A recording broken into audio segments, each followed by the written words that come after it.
Eu nunca vou esquecer aquele dia, a noite em que minha vida virou pó. Sou o sargento Marcelo Nogueira, 42 anos, policial militar há quase 2 décadas. Já vi de tudo pelas ruas do Rio de Janeiro: tiroteios em favelas, assaltos à mão armada, sequestros, corpos espalhados em becos escuros.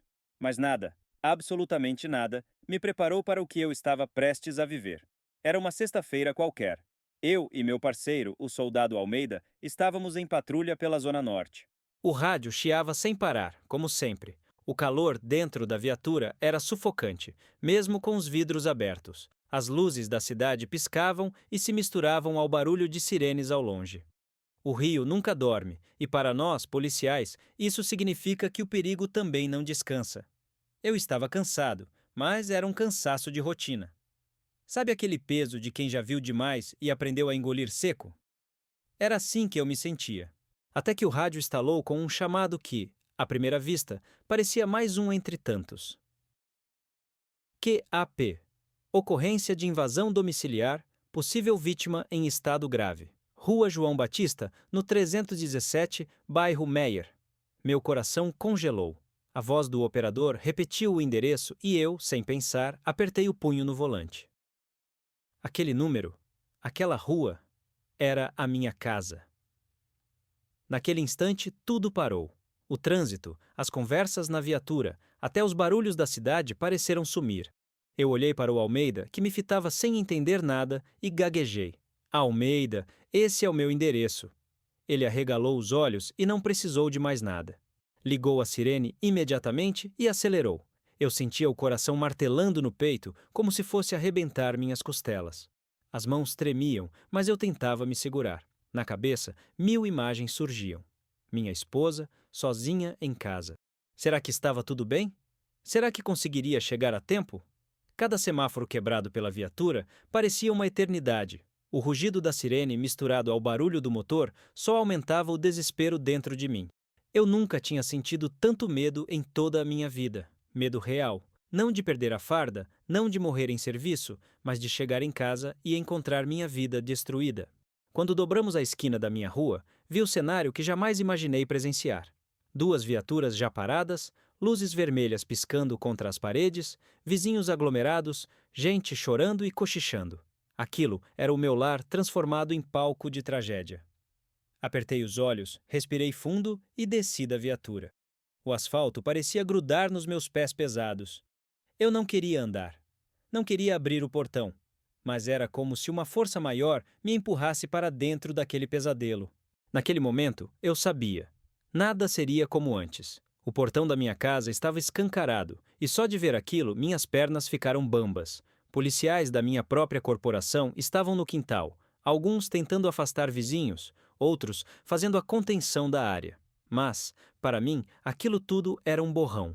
O som das conversas, o ruído da sirene ainda ligada, os flashes de lanternas. Tudo parecia distante, abafado, como se eu estivesse submerso. Um soldado tentou me parar na entrada.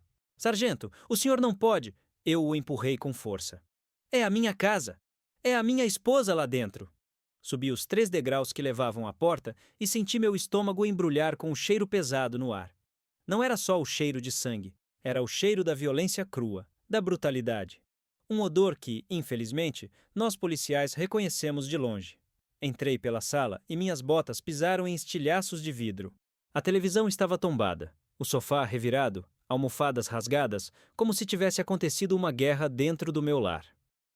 O quadro da parede, aquele da nossa primeira viagem juntos para Búzios, estava no chão, quebrado. E foi aí que meu coração começou a se despedaçar. Avancei pelo corredor e tudo o que eu queria era não confirmar o que já sentia. Minha respiração estava pesada, cada passo parecia me arrancar um pedaço de alma. Até que cheguei ao quarto. Minha esposa, Carolina, estava ali. O corpo dela caído, sem vida, os olhos entreabertos, como se ainda procurassem socorro. A roupa rasgada, hematomas visíveis. Eu não precisei de laudo, de perícia, de nada. Eu sabia o que tinham feito com ela. Antes de matá-la, haviam destruído sua dignidade. Caí de joelhos ao lado dela, toquei sua mão fria e uma dor indescritível tomou conta de mim.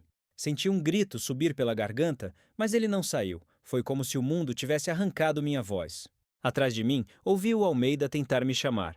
Marcelo, eu sinto muito. Mas eu não queria ouvir nada. Só queria que aquilo fosse um pesadelo. Olhei ao redor e percebi marcas de luta. Gavetas abertas, joias espalhadas, uma garrafa quebrada. A perícia já começava a trabalhar, mas para mim não eram só evidências, eram facadas na minha alma. Eu me levantei com dificuldade, olhei para o corpo dela mais uma vez e jurei, em silêncio, que encontraria quem fez aquilo. Não como policial apenas, mas como marido. Eu precisava dar uma resposta, não só pela justiça da lei, mas pela justiça do coração. Naquele instante, algo mudou dentro de mim. Eu deixei de ser apenas o sargento Marcelo em mais uma ocorrência. Eu me tornei o homem que teve tudo arrancado e que não descansaria até olhar nos olhos do culpado. Ainda ajoelhado ao lado do corpo da Carolina, senti a mão firme de um perito em meu ombro. Ele falou baixo, como quem não queria que os outros ouvissem. Sargento, encontramos sinais claros de invasão forçada na porta dos fundos, mas tem algo estranho. Não parece obra de um ladrão qualquer. Aquela frase acendeu algo em mim. Eu sabia, pelo instinto que anos de rua me deram, que não era uma ocorrência comum. A cena tinha violência demais, raiva demais. Quem fez aquilo não entrou apenas para roubar. Entrou para destruir. Caminhei pelo corredor, observando cada detalhe. Na cozinha, uma cadeira estava caída, e ao lado dela, uma garrafa de cachaça quase vazia. O perito apontou para uma pegada no piso, feita com barro. O detalhe me corroeu. Eu sabia que naquela noite choveu forte, mas só alguém que tivesse entrado por pouco tempo carregaria a marca tão nítida. Enquanto olhava, um pensamento me atingiu como um soco. Quem sabia que minha esposa estaria sozinha em casa naquela noite? Eu estava de serviço, meus filhos, já adultos, não moravam mais com a gente, e Carolina não costumava ficar sozinha por tanto tempo. Era alguém que sabia da minha rotina. Um dos investigadores recolheu algo próximo à janela. Um maço de cigarros amassado, jogado no canto. Carolina não fumava, e eu também não. Aquele detalhe parecia pequeno, mas para mim era como uma voz gritando. Almeida se aproximou e, no canto da sala, falou baixo. Marcelo, eu vi um dos vizinhos cochichando ali fora. Ele disse que ouviu barulho de carro parando pouco antes do crime. Um sedã escuro, sem placa visível. Eu já tinha um pressentimento, mas não queria acreditar. Aquela sensação nojenta de que o inimigo não era um estranho, mas alguém que já tinha cruzado meu caminho. Na delegacia, mais tarde, quando os peritos levaram o corpo da minha esposa, eu fui chamado para relatar o que sabia. Era o protocolo, mas para mim foi uma tortura. Repetir em voz alta que alguém tinha entrado na minha casa e feito aquilo, parecia que cada palavra me despedaçava ainda mais. Durante meu depoimento, minha mente trabalhava em silêncio. Eu lembrava de um rosto, Rogério, um antigo conhecido de infância, daqueles que não eram amigos de verdade, mas estavam sempre à margem. Ele cresceu no mesmo bairro, se meteu em pequenos furtos, depois em coisa maior. Já o tinha visto em algumas ocorrências, mas nunca de frente comigo. Ultimamente, soube que andava sumido, mas vizinhos comentavam que ele rondava a região. Naquele momento, algo dentro de mim dizia: não foi um desconhecido, foi alguém que sabia quem eu era, e esse alguém carregava meu passado junto com o ódio no olhar. O relógio marcava quase 3 da manhã quando voltei à sala de casa. Vi as marcas de luta, os móveis quebrados e percebi: Carolina tinha resistido até o último instante, e quem fez isso vai pagar, custe o que custar. Eu não sabia ainda como, mas tinha certeza de que a justiça não seria apenas do tribunal. A justiça começava agora, no meu peito, queimando como fogo. Naquela noite, eu não consegui fechar os olhos. Sentado na beira da cama destruída, olhando para o vazio, eu sentia um peso no peito que não era só dor, era fúria. A Carolina tinha sido arrancada de mim de uma forma covarde, e eu não podia permitir que aquele desgraçado continuasse respirando o mesmo ar que eu. O protocolo dizia que eu deveria me afastar do caso, mas como afastar o coração? Como desligar a mente? Eu era policial antes de tudo, mas também era marido, e a linha que separava os dois naquele momento se apagava cada vez mais. Na manhã seguinte, reuni algumas anotações e chamei o Almeida no pátio da companhia. Ele me olhou nos olhos e entendeu sem que eu precisasse falar. Você já tem alguém em mente, né, Marcelo? Balancei a cabeça afirmativamente. Rogério. Lembra dele? Andava pelo bairro, sempre metido em confusão. Foi visto rondando por aqui nos últimos dias. Almeida respirou fundo. Sabia que eu não estava pensando só como policial. Mas não me contrariou. Ele era mais que parceiro, era irmão de farda. E irmão não abandona no meio da dor. Pegamos a viatura descaracterizada e rodamos pela Zona Norte. Eu lembrava de um boteco imundo onde Rogério costumava aparecer para beber. Chegando lá, a cena era previsível. Música alta, mesas lotadas de gente suspeita, fumaça de cigarro misturada com cheiro de álcool barato. Entrei decidido. Farda à mostra, arma no coldre. O lugar silenciou por alguns segundos. Perguntei pelo Rogério. Ninguém respondeu. Apenas um rapaz de boné abaixado fez um gesto quase imperceptível com a cabeça em direção ao fundo. No beco atrás do bar, encontrei marcas de pneu recentes no chão molhado. Meu coração disparou. O perito tinha falado de um carro sedã escuro. E Rogério, ele tinha um desses, um Santana velho, sem placa traseira. Voltei para o carro e falei com Almeida. Ele esteve aqui, sinto isso. A partir dali, começamos a vasculhar. Buscamos câmeras de segurança da rua, conversamos com moradores. Alguns negaram, outros, pelo olhar, mostravam medo de falar. Até que uma senhora, moradora antiga, cochichou para mim. Vi sim, sargento. Ele passou por aqui apressado, jogou um saco no lixo e sumiu. Corremos até a lixeira. Dentro, havia uma camisa manchada de sangue, parcialmente queimada. As iniciais bordadas no tecido me atingiram como um soco. C.N. Carolina Nogueira. Aquela peça não deixava dúvidas. Rogério tinha levado a camisa da minha esposa, talvez como troféu, talvez como descuido. Para mim, pouco importava. Aquilo era a prova que eu precisava. Naquele instante, senti que estava a um passo dele. E junto desse passo, crescia dentro de mim um conflito brutal. Eu estava disposto a seguir o caminho da lei até o fim.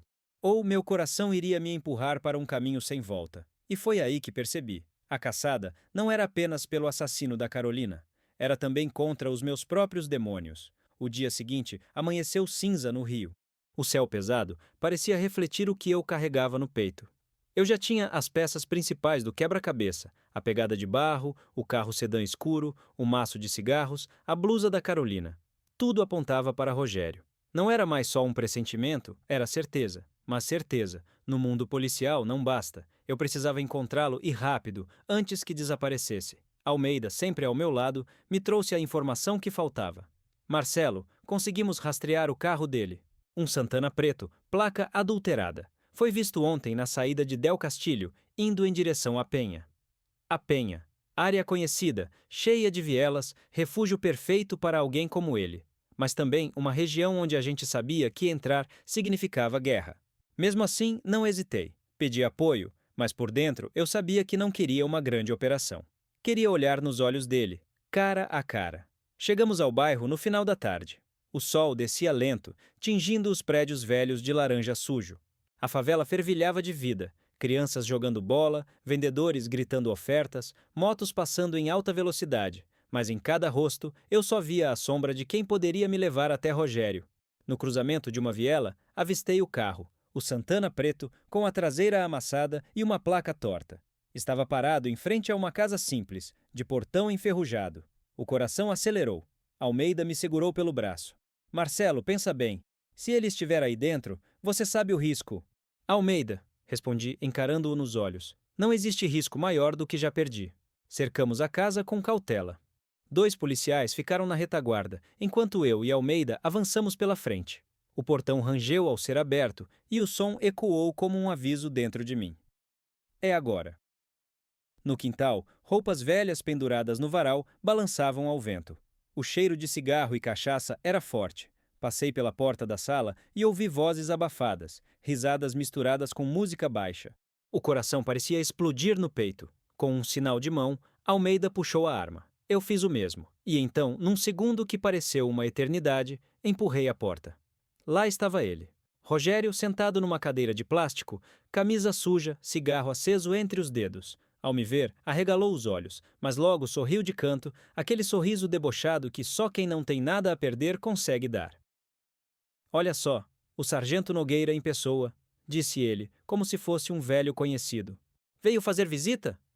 Meu sangue ferveu. Cada músculo do meu corpo queria voar nele, mas minhas mãos seguravam firme a arma. Ele era o assassino da Carolina, o homem que transformou meu lar em pesadelo.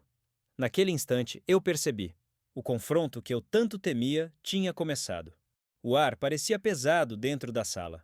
Rogério, ainda sentado, o cigarro queimando entre os dedos, olhava para mim com aquele sorriso debochado que me dava vontade de explodir. Mas eu sabia que precisava manter a calma.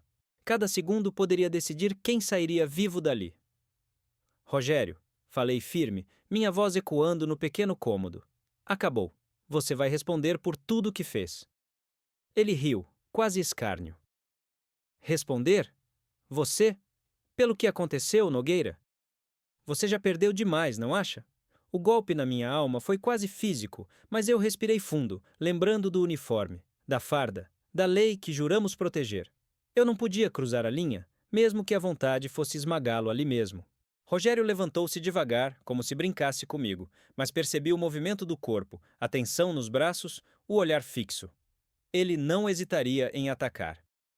Almeida! Gritei num sussurro controlado. Cobertura! Antes que ele pudesse reagir, fiz um avanço rápido, mantendo a arma apontada, enquanto Almeida bloqueava a saída. Rogério tentou fugir para a cozinha, mas tropeçou no tapete. No chão, ele finalmente mostrou sinais de medo.